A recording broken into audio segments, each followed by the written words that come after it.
नमस्कार साथियों, मैं सीमा यादव। उम्मीद करती हूँ आप सभी अच्छे होंगे। शुरू करते हैं गोविंद मिश्र जी द्वारा रचित उपन्यास वह अपना चेहरा का अगला भाग। मैं कुछ देर तो बगल में बैठे एक सज्जन से बातें करता रहा। इधर उधर की हम दोनों की तरफ से यह कोशिश कि एक दूसरे का परिचय तक न खुले। वह भी सरकारी नौकर होगा। थोड़ी देर में वह आदमी उठकर चला गया। इवनिंग न्यूज़ का टुकड़ा जिसे वह कुर्सी पर छोड़ गया था, मैं उसे उठाकर चाटता रहा। यह भी जल्दी खत्म हो गया। अब मेरे पास करने को कुछ नहीं था। कुछ देर इधर उधर ताकता रहा, फिर उठ खड़ा हुआ। लॉन पर उतरकर मैंने 2-3 चक्कर लगाए। कई बार हॉल के अंदर झांका। वहां सीधे और सूने रास्ते के अलावा कुछ नहीं दिखाई दिया। एकाएक अंदर दहशत की पतली झिल्ली कुनमुनाती सी लगी। वह खेल कहीं से गंभीर बनने लगा था।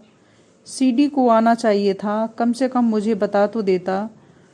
मुझे ऐसा लग रहा था कि वे अब आने वाले ही थे और मुझे यहाँ दिखना चाहिए था, नहीं तो हमारी चाल एकदम साफ हो जाएगी और केशव दास काफी उल्टा सीधा सोच डालेगा। मैं वहां से फौरन चले जाने की सोच गया। एकदम भाग निकलूं। जहां तक पार्टी अब भी चल रही थी, वे हॉल की तरफ ही इधर उधर आएंगे। क्या पता पार्टी खत्म हो चुकी हो और वे सब उधर से ही किसी रास्ते से निकल गए हों, या हॉल में ही कहीं कोने के सोफे पर बैठ गए हों और अब तक कुछ चलने चलाने भी लगा हो। यह तो तय था कि केशवदास दारू लगाएगा, बगैर क्लब जाएगा नहीं। यह भी निश्चित था कि वह सीडी जैसे किसी मुर्गे की तलाश में होगा कि मामला मुफावत चले। ऐसा बिल्कुल हो सकता था कि केशवदास हाथ साफ कर फिर निकल भागे। सीडी को वह पिछली बार भी बुद्धू बना चुका था। मैंने उसी रास्ते से बाहर निकल जाना ठीक समझा जिधर से आया था।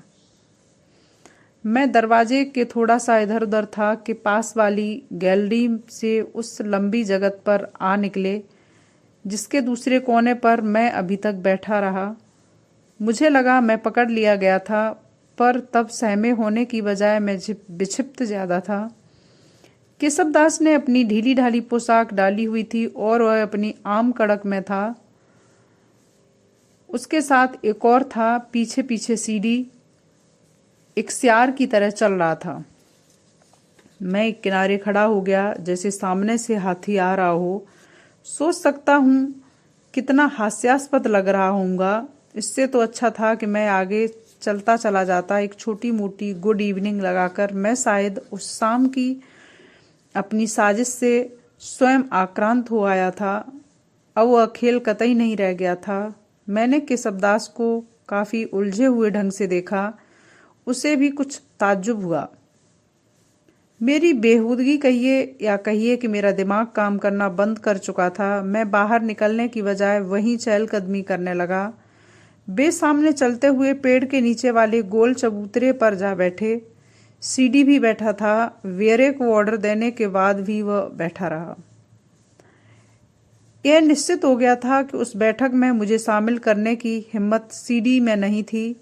वह काफी डरा हुआ दिखता था और कुछ अपराधी सा महसूस करने का भाव उसके चेहरे पर साफ साफ उतर रहा था। आया तो था मेरे साथ और जा बैठा केशवदास को लेकर, मुझे ठीक सामने, ऐसे उपेक्षित करते हुए जैसे मैं एकदम अपरिचित व्यक्ति था। मुझे ऐसा लगा जैसे मैं वहां काफी देर से यूं ही घूम रहा हूं और वे मुझे ऐसे ही काफी देर से देख रहे हैं। मैंने इधर उधर नजर दौड़ाई। लॉन पर अब भी इधर उधर 1-2 कुर्सियां पड़ी थीं।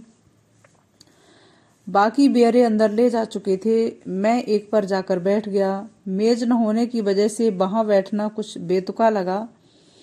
एक बेरा लगभग दौड़ता हुआ गोल चबूतरे की तरफ जा रहा था। मैंने उसे रोका, अपने लिए सिगरेट का पैकेट ऑर्डर दे दिया। उससे मेज लाकर लगाने को कहना भूल ही गया। शाम का धुंधलका गहरा हो आया था। और गोल चबूतरे पर बैठे उन लोगों की आकृतियां अब उतनी साफ साफ नहीं देखी जा सकती थीं। वे धब्बों से थोड़ा ऊपर की चीज रह गए थे। इधर उधर लाइनें जरूर दिखती थीं और कोशिश करके पहचाना भी जा सकता था कि कौन कौन है, पर वे क्या कर रहे हैं यह सिर्फ भांपा भर जा सकता था। केशवदास आदमी के चमड़े का वह लौंदा वैद्य की पतली कुर्सी पर से पतले गोबर की तरह अब चबूतरे पर बह रहा था। वह कर थोड़ी देर में नीचे भी आ गया। लॉन को खराब करता हुआ यहाँ तक आकर मेरी पैंट भी खराब कर देगा। मेरे कान, हाँ मिस्टर अब आप आइए, फिर सुनने को तैयार थे। कमबख्त ऐसे बुलाता था जैसे बावर्ची आलू को काटने के लिए उठाता है। काश उस वक्त वहीं मेरे साथ रेशमा होती। मैं उसे स्विमिंग पूल ले जाने की सोचता, शाम के इस गहराते अंधेरे में और केशवदास की आंखों के ठीक सामने। मेरे माथे की नसें रबर की नसों की तरह खिंची हुई थीं। आर पार उस शख्स से किसी भी तरह की अपेक्षा रखना मैं कब का छोड़ चुका था। वह मेरा ठीक ऊपर का अफसर भी नहीं था। मैं उसका हर जगह और बराबर ख्याल रखूं, फिर भी उस आदमी को मुझे इस तरह झेलना पड़ता है, वह भी जब वह कम से कम 20 गज की दूरी पर था। अगर मैं उसके पास की किसी दूरी पर होता तो उस माहौल से निकल भागने की जोरदार तबीयत फिर हो आई। मैं सीढ़ी की तरफ बढ़ गया। करीब 10 फीट की दूरी से ही मैंने कहा, सीढ़ी, मैं अपने भाई का इंतजार कर रहा था, अगर इधर आए तो कह देना मैं गया। वह बात वहां कुछ उखड़ी उखड़ी सी चिपकी। केशवदास मुझे कुछ घूर कर देखता रहा। उसे सफाई की जरूरत क्या थी, यूं ही चला आता। पर इस साले सीडी को क्या हो गया, मुझे ले जाकर केशवदास से न भी मिलवाता तो इस समय तो कम से कम पूछना चाहिए था, बैठने के लिए एक बार तो कहना चाहिए था। मैं खुद ही मना कर देता। मैं जानता था कि सीडी अब मिलेगा तो 10 तरह की बातें करेगा। मुझे यह नहीं करना चाहिए था, वहां सामने यूं नहीं दिखना चाहिए था। केशवदास बड़े उखड़े मूड में था, वगैरह वगैरह। सीडी तीसरे रोज मेरे पास आया। गुस्से में होने के कारण मैंने भी अपनी तरफ से फोन नहीं किया। उसे पाते ही मैं बरस पड़ा। यह ठीक था कि वह मेरे काम से ही गया था, लेकिन उसे यह नहीं भूलना चाहिए था कि वह क्लब मेरे साथ गया था। वहां उसने केशवदास को देखा और मुझे भूल गया। फिर जब मैं सामने ही पड़ गया तो सीडी ऐसे दिखाता जैसे मुझे जानता भी नहीं। हम तीनों साथ बैठ सकते थे। काम की बात वह फिर कभी कर लेता। मेरा इस तरह अपमान करने का उसका क्या हक था। सीडी को भी अंदाज नहीं हो सका कि मुझे उसका व्यवहार कितना खराब लग जाएगा। सच बात यह थी कि केशवदास से मेरे संबंध देखते ही देखते इतने बिगड़ गए थे कि अब मैं उसे देखते ही उत्तेजित हो बैठता था। इस उत्तेजना को फौरन ही प्रकट हो जाने का जब रास्ता नहीं मिलता था तो वह भीतर भचभच करती रहती। मेरा चेहरा कुरूप हो जाता और मेरा व्यवहार ऐसा अजीबोगरीब कि किसी को भी साफ अस्वाभाविक दिखाई दे। मुझे अब यह निश्चित हो आया था कि मैं भयंकर रूप से हीन भावना से ग्रस्त था। कितनी ग्रंथियां थीं मेरे भीतर कि केशवदास को देखते ही चहचहा बैठती थीं। वही केशवदास जो मुझे दिल्ली लाया था, जो मेरा मददगार था, जो कल तक मुझे इतना स्नेह देता था, आज भी जिसके परिवार में मेरा मिलना जुलना था, जिसके घर बेरोक टोक आना जाना था। सीडी मेरी भड़बड़ाहट को सुनकर सिर्फ हंसता रहा और हंसता चला गया। अपनी तरफ से रत्ती भर सफाई देने की जरूरत उसने नहीं समझी। कहीं कहीं मेरी बौखलाहट देखकर उसे खासा ताज्जुब हुआ। तुम्हारा काम बन गया। मैं जब अपनी भड़ास निकाल चुका तो उसने विजय भाव से कहा। वह जानता था कि वह एक वाक्य मुझे चुप कर देगा, मेरे सारे क्रोध को सोख लेगा, और वाकई वही हुआ। मैं एकदम अचरज वाले हैं से सरक कर हैं वाली मुद्रा में गुजरता हुआ हा वाली मुद्रा में आ गया। पर यार, तुम मुझे भी तो बैठने को कह सकते थे वहां, मैंने कहा। अरे भैया देखो ना, अपन को काम कराना था तो काम पर नजर रखना चाहिए। यह बैठना उठना यह तो जब चाहे हो सकता था। तुम केशवदास के साथ बियर पीना चाहो तो वह भी कौन सी बड़ी बात है, जब चाहो साला भागता चला आएगा। काम हो गया तो अब कोई चिंता की बात नहीं। सीडी फिर डींग हाँकने लगा। केशवदास के साथ उस दिन कैसा गीधड़ बना बैठा था। जो भी हो, सीडी के सफल व्यक्ति होने का एक सूत्र तो आज हाथ आया। वह जब भी कोई काम हाथ में लेता तो सिर्फ उसी पर नजर रखता था, उसके दोस्त की या कि उसकी ही तौहीन क्यों न हो रही हो। इस सब का उसे कोई ख्याल या मलाल नहीं होता। उस समय भी मैं तुम लोगों के साथ बैठ जाता तो काम कैसे रुक जाता, यह मेरी समझ से बाहर की बात है। मैं कोई अछूत हूं क्या, मैंने वची कुची खरास उगली। केशवदास को मैंने चाय पार्टी के फौरन बाद पकड़ लिया। वह पीने के लिए बैठने को फौरन तैयार हो गया। तुम सामने दिखे तो मैंने उससे हल्के से पूछा कि तुम्हें भी बुला लूं, तो जानते हो वह क्या कहता है। बोला कि तुम उससे काफी जूनियर अफसर हो और इतने जूनियर लोगों के साथ वह शराब नहीं पीता। अब मुझे क्या मालूम यार कि यह जूनियरिटी सीनियरिटी इतना चलती है, इसलिए जब तुम मेज पर आ भी गए तो मैं चुप लगा गया। क्या करता, अब देखो भाई, काम तो कराना ही था ना। मैंने माथा पीटकर कहा, क्या यह वही केशवदास था जिसके साथ मैं उसके घर पर भी कई बार पी चुका हूं। तो मेरे सामने कपड़े बदलता है, आखिर इस दिखावे के बगैर भी तो चल सकता है। हम तीनों बैठकर भी काम की बात कर सकते थे, या वह यह कह देता कि वह काम की बात यहाँ नहीं करेगा, या यही के स्पेशल पे वाली पोस्ट मुझे नहीं मिलेगी। बात खत्म।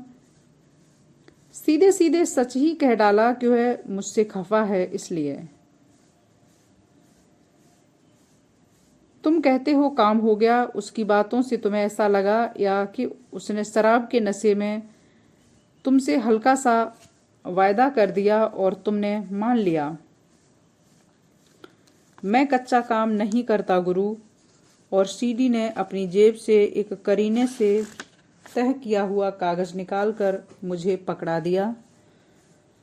मैंने खोलकर पढ़ा। उसमें वाकई स्पेशल पे पोस्ट पर मेरी नियुक्ति के आदेश थे। सिर्फ मेरे नहीं, 2-3 और आदेश भी, ताकि किसी को यह भी न लगे कि आदेश सिर्फ मेरे लिए किए गए थे। मैं हैरान था, खुश भी। यह सीडी तो वाकई अलादीन का जिन्न था। अब इसे तो मानोगे ना, मैंने क्या कहा था। मैं निरुत्तर था। जहां मैं महीनों से घिस-घिस किए जा रहा था, वहां सीडी एक दिन में हाथ मार लाया। लेकिन यार, यह हुआ कैसे और इतनी जल्दी। क्या करोगे जानकर, तुम्हारा काम तो हो गया। ये आदेश सरकारी चैनल से तुम्हारे पास एक आध हफ्ते में पहुंच जाएंगे। यह मेरी कॉपी है। सीडी ने कागज मुझे वापस ले लिया। तुम्हारी कॉपी? यह एक व्यापारी, बाहर का आदमी, उसके लिए कॉपी क्यों जाएगी भला। मैं हैरान था।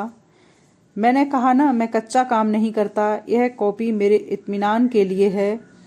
अब इसी की कॉपियां तुम लोगों तक पहुंचेंगी, तभी तुम नई जगह ज्वाइन कर सकोगे। पर यह हुआ कैसे यार, कमाल है। कुछ कमाल नहीं, मैंने उससे सीधे सीधे बात की। यह करना है, खर्चा बताइए। मैं जानता हूँ वह लाइन का आदमी है। उसने कहा 5,000। मैंने कहा डन। चलते समय उसकी जेब में गड्डी डाल दी और कहा मुझे ऑर्डर कल चाहिए। उसने कहा 4 बजे दफ्तर आकर ले जाइए। As simple as that. अरे ये सब साले अपनी मुट्ठी में रहते हैं। मुझे जैसे बिजली का झटका लगा। केशव दास को मैं ईमानदार अफसर कभी नहीं समझता था, लेकिन वह मेरे लिए पैसे मांगेगा, पैसे घसीट भी ले जाएगा। जब वह दिल्ली लाया था तब तो इससे भी बड़ा मौका था। मैं वाकई तकलीफ में था, लेकिन तब शायद उसका यह ख्याल रहा हो कि मुझे फील्ड में रखेगा और मुझसे लोगों के काम कराकर उनसे पैसे खाता रहेगा। वह नहीं हुआ तो उसे मुझे हटाना था। वहां से मैंने भी प्रार्थना की थी। एक पत्थर से दो चिड़िया मारना इसी को कहते हैं। चलते चलते वह पैसा भी बना गया और मजाक कि मैं खुश, सीडी खुश और केशव दास भी खुश। तुम यार मुझसे पूछना तो चाहिए था रुपए खर्च करने से पहले। इतने खर्च लायक काम भी तो हो। सुनो, तुम रुपए वापस ले लो, मुझे नहीं चाहिए है तैनाती। तुम तो बच्चे हो यार, कमाल करते हो। जैसे वह दे देगा। अब तो यह आदेश रद्द कराने के लिए भी पैसा लेगा। ऐसा होता है, यह मैंने सुन रखा था, लेकिन मैं विषय होऊंगा। मेरे लिए रुपए चलेंगे, यह अनुभव मेरे लिए विचित्र था। मेरे जबड़े चिपक गए थे, मुंह का स्वाद अजीब हो गया था, आंखें फटी पड़ी रही थीं, जैसे मेरे सामने एक क्षण में ही किसी ने पहले का इतना कुछ मिटा दिया था। केशवदास से मेरी मुलाकात, उसकी मुझे देखकर वह ताजी ताजी प्रतिक्रिया, आप जैसे को तो दिल्ली में होना चाहिए। उसके घर में मेरा आना जाना, मिसेज केशवदास से कितनी तरह की बातें। रेशमा अब स्लेट काली थी, पूरी काली भी नहीं, मिट्टी खड़िया की सफेदी छूटी हुई थी वहां। स्लेट का रंग न इधर का न उधर का, अजीब सी किसकिसाहट। धन्यवाद, आज के लिए बस इतना ही।